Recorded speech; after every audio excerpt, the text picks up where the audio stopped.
Басталды. Ассалаумағалейкум. Менің есімім Еспирем Ибрагим, Заңзағар компаниясының қызметкерімін. Қазір бізге өздеріңіз білесіздер, қоңырау көп шалады. Қазақстанның қазір Қазақстандағы біздің еліміздің адамдарын, халықтың там тұтығын қалдырмайтын коллекторлар деген бәле бар.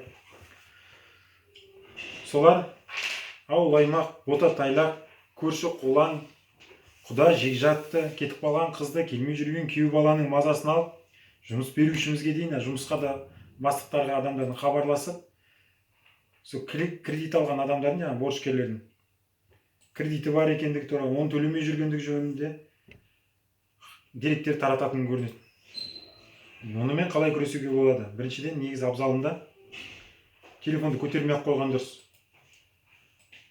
Екіншіден, жаңа хабарласқан қоңырауларды анықтап алып, ішкі істер бөліміне арыз жазып тастаңыздар. Мына телефон бойынша маған осындай хабарласа анықтау керек деп. Сонымен бірге қазір соңғы кезде адамдарды мынаумен алдауға шыққан. ЦОНнан, соттан, прокуратурадан, КМБ-дан, финполициядан, президент әкімшілігінен, акиматтан, зам акимін деп хабарласатындар көп. Сөйтіп ақшаны төлеуге итермелейтін көрінеді. Ондайдың бәріне сенбеңіздер. Сіз көп адамдар соған сеніп қалады. Аяқ астынан қалай мұндай маңызды бола қалдыңыздар, өздеріңізде ойланыңыздар. Сіздің кредитіңізде ол адамдардың түк шаруасы жоқ. Сондықтан оларға сенбеңіздер. Енді жұмыс берушілерге келетін болсақ, жұмыс берушілердің көбіне айтатыны, бастықтарға сондай хат келеді, немесе хабарласады, содан бастықтар қорқып, үрейленіп, әлгі коллекторлардың қоңырау шалғанынан жұмыс беруші қызметкерлердің мазасын алатын көрінеді. Кредитің жап, анау мынау деп.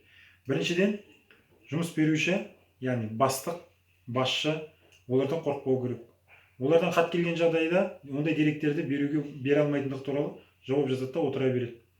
Сонымен қатар қызметкерлердің де мазасын алудың қажеті жоқ, және ол заңды деп айта алмаймыз. Коллекторлардың бұл әрекеттері жұмыс берушіге шығуы тағы да заңға қайшы. Сондықтан құрбысқа коллектордан қорқып, үрейленіп, қызметкерлердің мазасын алмаған жөн. Одан бөлек жаңағындай мазаны алып қоңыраулар шала берсе, сол барлық қоңыраулар жазып алыңыздар, арнайы қосымша орнатып алыңыздар, приложение диктофон есебінде ғой, әр звонокте жазып отыратын. Солардың бәрін сақтап, жүктеп алып, арыз жазасыздар. Арыздың мәтіні оп-оңай ішкі істер бөліміне немесе прокуратураға жазыңыздар.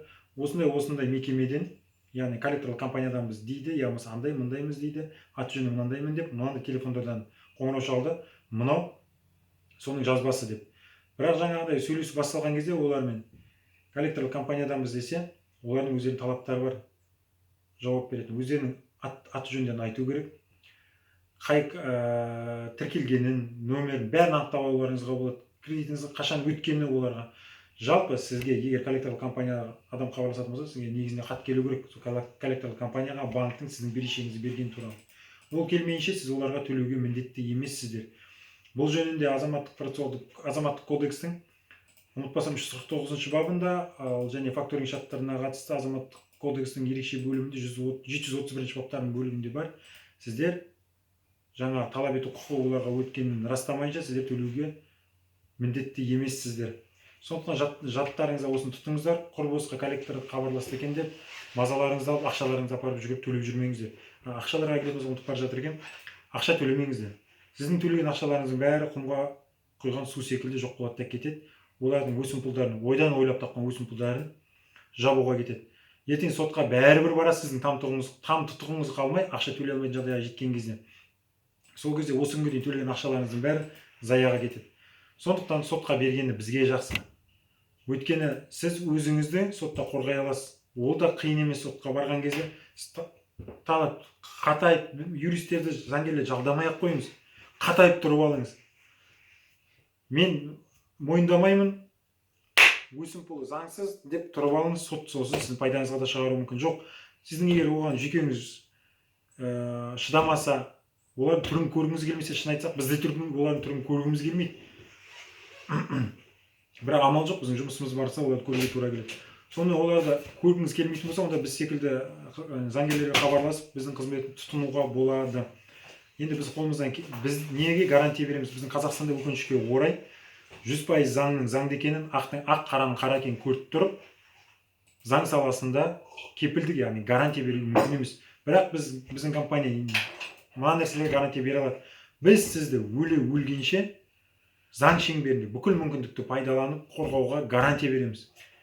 Барлық мүмкіндікті саламыз. Егер де сізге осындай көмек керек болатын болса, онда хабарласыңыздар, біз сіздерге көмектесеміз. Әлгі жаңа коллекторлардан құтылғыларыңыз келсе, оған да біз көмектесе аламыз.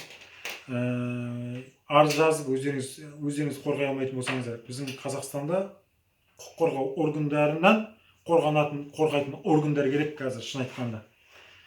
Қиындау жағдайда жүрміз. Өйткені қазір прокуратураға жазып жатсаңыздар, ішкі істер бөліміне жазып жатсаңыздар, арыздарыңыз қараусыз қалуы мүмкін. Қараусыз қалып жатса, оған да қам жемеңіздер.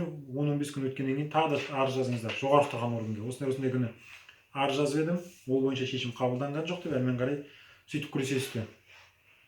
Сол, жалпы ағайын кредит алуды тоқтатқаны жөн.